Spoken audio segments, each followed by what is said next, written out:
অমর থাকে। অমরত্বের বীজ যখন তাই তথাস্ত করেছে, এমন তথাস্ত বইয়ার বিপদ, এমন হিরণ্যকশিপু তো তার এখন প্রতাপ আরম্ভ হয়ে গেছে। কারণ তো সে গিয়া রাক্ষসীটা অনেক কাহিনী আছে। এর গিয়া হিরণ্যকশিপু আর হিরণ্যাক্ষ যে বরাহ অবতার আমাদের এখানে ভারতবর্ষের আমাদের ভাগবতের মধ্যে আসে 24 অবতারের বর্ণনা। আমরা কিন্তু সাধারণত জানি 10 অবতার না, ভাগবতী আছে 24 অবতার। ভগবান 24 বার দেহ ধারণ করছেন।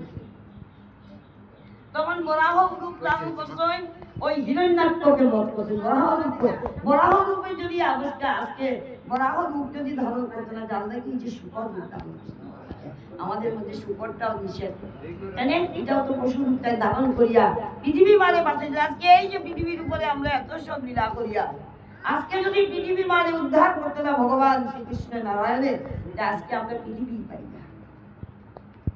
বরাহ রূপ ধারণ করিয়া ওই হিরণ্যাক্ষকে বধ করিয়া হিরণ্যাক্ষই সমস্ত পৃথিবী গ্রাস করিয়া জলে সমুদ্র নাই, পৃথিবী নাই।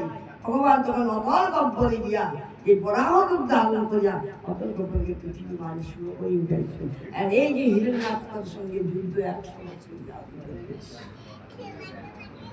এই হিরণ্যাক্ষ আর হিরণ্যকশিপু তারা দুই ভাই দিদির গর্ভে।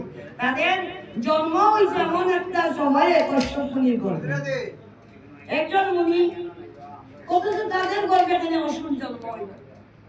ভাগবতে অনেক কিছু শিক্ষার জিনিস আছে। কারণ তারা আগেকার স্বর্গের দ্বারক্ষক, জয় আর বিজয়। তো জয় বিজয় তো স্বর্গের দ্বারক্ষক ভগবান ভিতরে নারায়ণ এমন সময় সনক সনন্দ এরা চলছে। ব্রহ্মার প্রথম পুত্র সনক সনন্দ, চারি ভাই। তারা যখন জন্ম করে ব্রহ্মা দিচ্ছেন যে তোমরা সংসার করো, তারা কিছু না, আমরা সংসার করতে পারতাম না। আমরা কিন্তু ভগবানের কোনো অভ্যাগে ভগবানের সঙ্গে আমরা সংসার না। ওই তারা সুজা কোন 5 বছর একজন শরীরে কাপড় নাই, তারা উলঙ্গ অবস্থায় যখন গিয়া এই গোলক দামে যখন গিয়া ঢুকলা, তখন জয় বিজয় দাঁড়িয়ে তারা ঢুকতে দিচ্ছিল না, না ঢুকতে না, এই বিষয় যেইটাই। আর আমরা রাজা দেখো কি সুন্দর হইয়া বোয়া, তোমরা যেইবা তোমরা অপমান করবা। ও তখন জয় বিজয়ে অভিশাপ দিচ্ছে তোমরা অসুর। এই সঙ্গে সঙ্গে তখন অদিতি দিতি আর কশ্যপের গর্ভে ঠিক শ্রদ্ধা করে সন্তান উৎপন্ন করছিল। এখন দিতির হঠাৎ মানসিকতা আছে যে সন্ধ্যার সময় তার স্বামীর সঙ্গে মিলিত ওইটাও লাগে, তার না হইলে অন্য মানে এই যে অসুর আইডিটা গিয়া এটা কি করছে, সন্ধ্যার সময় একমাত্র গোবিন্দ ভজন, অন্য কোনো ভজনের সময় না। এটা এই সময়টা খুব খারাপ। এই সন্ধ্যার সময় তো আমার এই হিরণ্যকশিপুর পাড়ালে গিয়া নৃসিংহ অবতারে আগমন। জানলে কি তাহলে সন্ধ্যার সময় মুটির বাড়তে দিই, এই মুটির পাউস পাইবে না রে, মুটির উপরে উঠিও না, কেন কই ওটা কারণ জানতে লাগবো।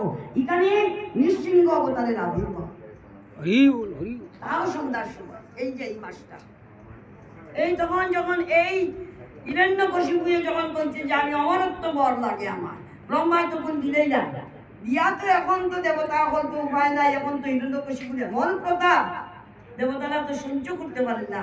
ও তখন গিয়া যখন গিয়া নারায়ণের দ্বারস্থ হয়েছিল, তাই তো চিন্তা করে যাও তোমরা আমি এখন ব্যবস্থা করবো। এই তো তখন ব্যবস্থা করছে।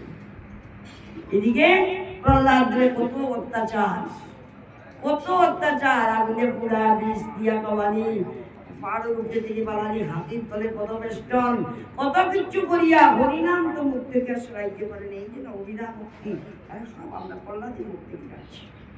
প্রহ্লাদ একটু জ্ঞানী, কারণ প্রহ্লাদ মাতৃগর্ভে যখন হিরণ্যকশিপুর স্ত্রীর গর্ভে যখন ছিল, তখন সে নারদের আশ্রমে পড়ে এসেছিল।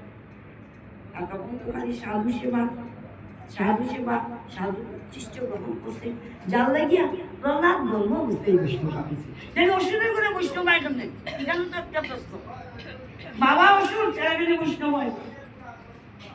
এটা শিক্ষা যে মাতৃগর্ভা অবস্থায় যদি সন্তান দেয়, আমরা সেই সব ধর্মতত্ত্ব আলোচনা করাই যে সন্তান কোনোদিন নষ্ট হয় না, সত্যতা হচ্ছে সংস্কার দিয়ে প্রহ্লাদ। এই প্রহ্লাদ দিয়ে আজকে রক্ষা করার লেগিয়া হিরণ্যকশিপুরে বধ করার লেগিয়া নিঃসঙ্গ কাজ করছেন। ঠিক আছে, ভগবানের জন্য তুমি কোনো চিন্তা করতে যাও, এটার ব্যবস্থা আমি করব।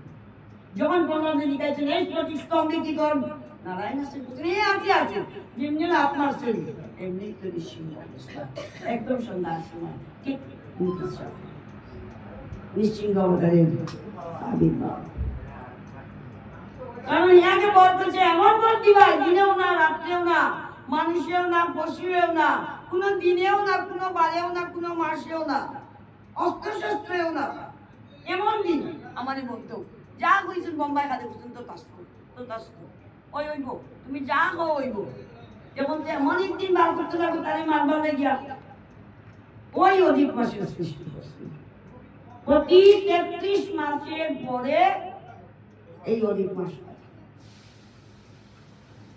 এটা অনেক ক্যালকুলেশন আছে ৩৩ মাস অন্তর অন্তর ওই অধিক মাস আসে একদিন বাড়িয়া এটা একমাত্র ওই হিরণ্যকশিপু বধ করার লেগে ভগবান স্বয়ং এই মাসটা সৃষ্টি করছেন যার লেগে যখন সবাই বলছেন যে এই মাসে কোনো পূজা পার্বণ কিচ্ছু করা হয় না বিধি বৈদিক কোনো কিছু হয় না তখন ভগবানের প্রশ্ন এই মাসটা আমার মাস এই মাসটা অন্য কিছু নাই শুধু আমারই বদলা করবে এই মাসে লাভ দ্বিগুণ তিনগুণ লাভ আর অন্য কিছু নাই তো খালি গোবিন্দ সেবা ওই ভগবানের ওই অধিক মাসের সৃষ্টি করছেন এমন দিনেও না বারেও না দেখ এখন কোন মাস হিরণ্যকশিপু যখন কইছে এই তাহলে আমাদের মাথায় কোন সময় এখন দেখ এখন সন্ধ্যার সময় দেখ এখন কোনো বারো নাই দিন নাই অধিক মাস আমি সৃষ্টি করছি ওই যে অস্ত্র শস্ত্র না আমি নৌকি মারিয়া নৌকি মারছিলাম হ্যাঁ দিনেও না বারে যাক আমি মানুষও না বসু না উপর সিংহ নিজ মানুষ ভগবানের লীলা এটা এটাই মহিমা কিচ্ছু না ভগবানের ভক্তদের বাসিদান দেখি যে কোনো ভাবে যে কোনো রূপে পৃথিবীতে আবির্ভাব আর যদা যদা আদিকর্মস্য দানের ভগতি ভারিতম অভ্যুত্থানমধর্মস্যদাত্মানম সিদ্ধাইনহম গীতাতে বলেও তো দিয়েছে যখন আমার ভক্তের কুলো গ্লানি হইব আমি কিন্তু আমার ভক্তের বাসিদান দেখে তুমি গীতা ভাগবত এগুলো সব মিথ্যা ওই আজকে ওই পুরুষোত্তম নাম আছে এই মাসটা আজকে নৃসিংহ অবতারের